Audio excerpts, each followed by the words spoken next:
இறைவனின் சாந்தியும் சமாதானமும் நம் அனைவரின் மீதும் உண்டாவதாக. எல்லா புகழும் இறைவனொருவனுக்கே. நம்ம தொடர்ந்து நிலவரங்களை பார்த்துட்டு இருக்கோம். இன்னைக்கு வந்திருக்கக்கூடிய சில முக்கியமான தகவலை ஒரு தொகுப்பாக பார்க்கலாம். அதுலேயும் பார்த்தீங்கன்னா இன்னைக்கு இஸ்ரேலுடைய ஒரு முக்கியமான படையே பார்த்தீங்கன்னா அவங்களுடைய ஆயுதங்களோடும் ஆயுத வண்டிகளோடும் ரஃபால சிக்கியிருக்காங்க. அதை பற்றிய தகவல் பார்க்கலாம். அதுக்கு முன்னாடி இஸ்ரேலுடைய ரேடியோக்கள் பார்த்தீங்கன்னா இந்த இராணுவ ரேடியோக்கள் மூலமாக மக்களுக்கு என்ன பண்ணுவாங்கன்னா வாரத்துக்கு ஒரு தடவை அறிக்கைகள் கொடுத்துட்டு இருப்பாங்க. இது பார்த்தீங்கன்னா அவங்களுடைய ஐடிஎஃப்ஏ ரன் பண்ணக்கூடிய இராணுவ ரேடியோ தான். அது பார்த்தீங்கன்னா இராணுவத்துடைய கண்ட்ரோல்ல இருந்து தான் வரும். அதில் இன்னைக்கு என்ன பண்ணியிருக்காங்கன்னா மொசாட் தலைமையில் அவங்க இப்போதைக்கு போர் எப்படி போயிட்டு இருக்குது அப்படிங்கிறத என்ன பண்ணுறாங்க, அவங்க ஒரு சம்மரி சப்மிட் பண்ணுறாங்க. இன்னைக்கு அந்த சம்மரி பார்த்தீங்கன்னா மக்களுக்கே ரொம்ப அதிர்ச்சியாக இருக்கக்கூடிய அளவுக்கு இருந்திருக்குது. அதில் அவங்க தெளிவாக சொல்கிறாங்க, இதுவரையும் பார்த்தீங்கன்னா இருந்ததை விடவும் அங்கே பார்த்தா இப்போது 1.25 வருஷம் கழித்து பார்க்குறோம், இதுவரையுமே எங்களால் அந்த பங்கர்கள் எல்லாம் முழுசாக அழிக்க முடியல. போராளிகள் இன்னுமே பார்த்தா பங்கர்களுக்குள்ளே ஊடுருவி இருக்காங்க அப்படின்னு சொல்கிறாங்க. அப்படின்னா என்ன அர்த்தம்னா, இவங்க பங்கரை அழிச்சிட்டோன்னு சொல்லிட்டு இருந்தாங்க, ஆனால் இன்னுமே நிறைய பங்கர்களும் உருவாக்கப்பட்டிருக்கு. போராளிகள் பங்கரில் தான் இருந்துட்டு இருக்காங்க, எங்களால் அதை இன்னுமே அழிக்க முடியல அப்படிங்கிறத இன்னைக்கு மொசாட் தலைமையிலேயே சொல்லியிருக்காங்க. இப்போ தான் ஒரு வாரத்துக்கு முன்னாடி நாமளே சொல்லியிருப்போம், புதுசாக பங்கர்களை என்ன பண்ணியிருக்காங்க, இந்த 2 மாதத்துக்குள்ளே கட்டமைச்சிருக்காங்க. நடுவில் ஒரு போர் நிறுத்தம் வந்துச்சு பாருங்கள். அப்போ என்ன பண்ணியிருக்காங்கன்னா புதுசாக நிறைய பங்கர்களை கட்டமைச்சிருக்காங்கன்னு சொல்லிட்டு இப்போ தகவல் வந்திருக்கு. அதனால இப்போ தரைவெளிக்கு போனால் முதல்ல பங்கர் இல்லாத இடத்துல இருந்து கூட என்ன பண்ணுறாங்கன்னா இப்போது போராளிகள் உள்ளிருந்து வெளியே அட்டாக் பண்ணுறாங்க. அதனால பங்கர் முழுவதுமே போராளிகள் ஊடுருவிக்காங்க. நம்மளுடைய இஸ்ரேல் இராணுவத்தால் பங்கர்களே அழிக்க முடியல அப்படிங்கிறது இன்னைக்கு மொசாட்டை என்ன பண்ணியிருக்காங்க, ஆய்வறிக்கையாக கொடுத்துருக்காங்க. அது மட்டும் கிடையாது, அங்கே இருக்கக்கூடிய ஆயுத கிடங்குகள் எதுவுமே அழிக்கப்படலை. இவங்க தொடர்ந்து பார்த்தா ஆயுத கிடங்குகளை நாங்கள் அழிச்சிட்டோம், ஆயுதங்களை எங்கே உற்பத்தி பண்ணுறாங்களோ எங்கே சேவ் பண்ணி வச்சுருக்காங்களோ அதை அழிச்சிட்டோன்னு சொல்லிட்டு இஸ்ரேல் ராணுவம் சொல்கிறாங்க. ஆனால் நாங்கள் ஆய்வு எடுத்து பார்த்ததில் தெரிஞ்சிருச்சு, எந்த ஆயுத கிடங்குகளையும் இவங்க அழிக்கவே இல்லை. அவங்களுடைய ஆயுத கிடங்குகள்லாம் தொடர்ந்து ஆயுதங்களை உற்பத்தி பண்ணி கொண்டு தான் இருக்குது. அதுலேயும் அவர்களுக்கு தேவையான எல்லா ஏவுகணையும் போதுமான அளவுக்கு அவர்களிடத்துல இருக்குது. இன்னும் 2 வருடம் போர் நடந்தாலும் கூட அதை எதிர்த்து சண்டை போடக்கூடிய தேவைப்படக்கூடிய ஏவுகணைகள் அவங்க வச்சுருக்காங்க. இருந்தாலும் ஏன் இஸ்ரேல் மேலே அதிக ஏவுகணைகளை வீசுறதில்ல அப்படிங்கிறதுக்கு ஒரு காரணம் என்னென்னா, அவர்களுடைய மக்களை பாதுகாக்கிறதுக்காகத்தான் அவங்க ஏவுகணை தாக்குதல் இஸ்ரேல் மேலே கம்மியாக செஞ்சிட்ருக்காங்க அப்படிங்கக்கூடிய தகவலை இன்னைக்கு மொசாட் சொல்லியிருக்காங்க.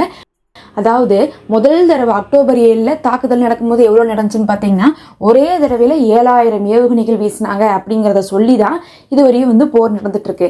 அப்படி முதல் தடவை 7000 வீசப்பட்டதுக்கு பிறகு அதுக்கப்புறம் இந்த மாதிரி ஏதாவது ஒரு பெரிய அட்டாக் நடந்துச்சுன்னு கேட்டால் நடுவில் ஒரு தடவையோ இல்லை 2 தடவையோ என்ன பண்ணாங்க, தலைவர்கள் உயிரிழந்த போது என்ன பண்ணாங்க, ஒரு 1000 ஏவுகணைலாம் ஏவிருந்தாங்க. ஆனால் அக்டோபர் 7 போல் பார்த்தீங்கன்னா அதுக்கப்புறம் தாக்குதல் நடத்தப்படுதுன்னா கிடையாது. ஆனால் இஸ்ரேல் காசா மேலே என்னென்ன பண்ணிட்டு இருக்காங்க, தினமும் 100கணக்கான பேர் இறக்குற வரையெல்லாம் தாக்குதல் பண்ணிட்டு இருக்காங்க.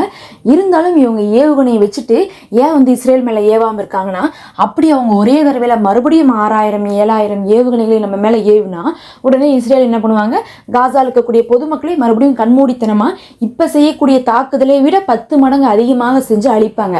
ஏன்னா தாக்குதல் இப்போ செய்யாமல் இருக்கும் போதே அவங்க மேலே அவங்க பொதுமக்கள் மேலே இஸ்ரேல் இவ்வளோ அழிப்பு செஞ்சுட்டு இருக்குது. அது எல்லாருமே பார்த்துட்டு தான் இருக்காங்க, யாருமே தட்டி கேட்கறது இல்லைங்கும் போது மறுபடியும் நாமளும் தாக்குதல் பதிலுக்கு செய்யும் போது என்ன ஆயிரும்னா 2 பக்கமுமே பார்க்கும்போது அது போட்டியாக போய் என்ன பண்ணிடுவாங்க, இஸ்ரேல் அதிகமான வேலையை செய்ய ஆரம்பிச்சிருவாங்க.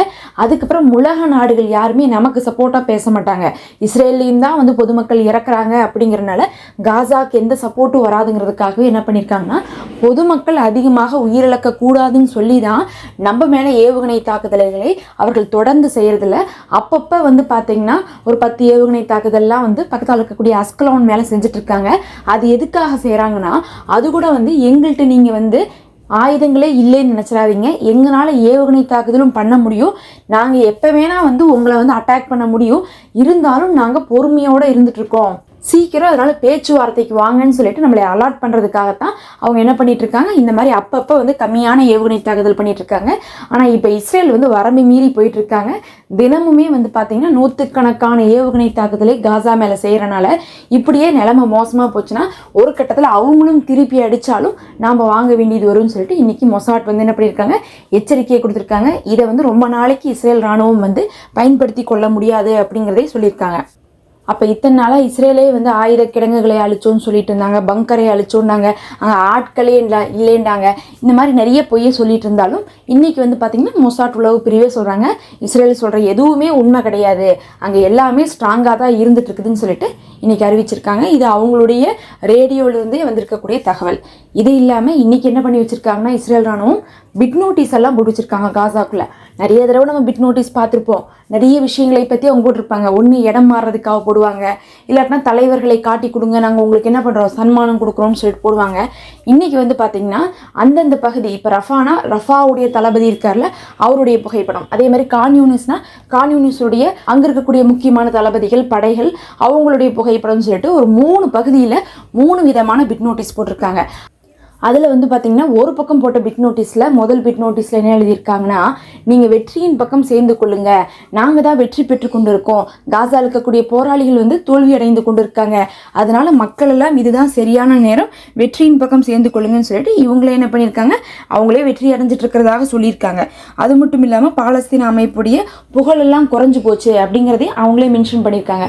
அதாவது சைக்கலாஜிக்கலாக என்ன பண்ணுறாங்களாமா, நாங்கள் தான் ஜெயிச்சிட்ருக்கோம், உடனே நீங்கள் எங்கள் கூட சேர்ந்தீங்கன்னா உங்களுக்கு வந்து பார்த்தீங்கன்னா உயிருக்கு ஆபத்து இருக்காதுங்கிற மாதிரி வந்து மக்களை பிரெயின் வாஷ் பண்ணுறதுக்காக இந்த மாதிரியான பிட் நோட்டீஸ் போடுறாங்க. அதில் வந்து பார்க்கும்போது காசாவுடைய தளபதியாக இருக்கக்கூடியவருடைய புகத்தை போட்டு அவருடைய புகைப்படத்தை போட்டு இவங்களே என்ன சொல்கிறாங்கன்னா, இன்னும் ஒரு சில தினங்களில் உங்களை நாங்கள் அழிப்போம்னு சொல்லிட்டு என்ன பண்ணியிருக்காங்க, அவருடைய பேரை போட்டிருக்காங்க. ஆக்சுவலாக இவரை அழிச்சிட்டு தான் 1 மாதமாக சொல்லிட்டு இருந்துச்சு இஸ்ரேல் ராணுவம்.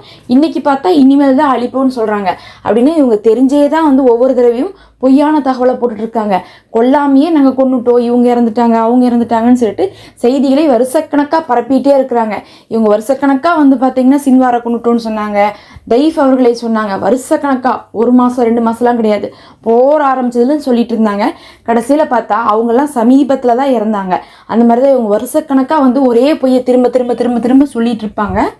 இன்றைக்கி அவங்களே பார்த்திங்கன்னா பொய் சொன்னதை கூட மறந்துட்டு அவர் உயிரோடு இருக்கிறத வந்து என்ன பண்ணியிருக்காங்க, அவங்களே நோட்டீஸில் போட்டிருக்காங்க. இது ஒரு சைடில் போட்ட நோட்டீஸு.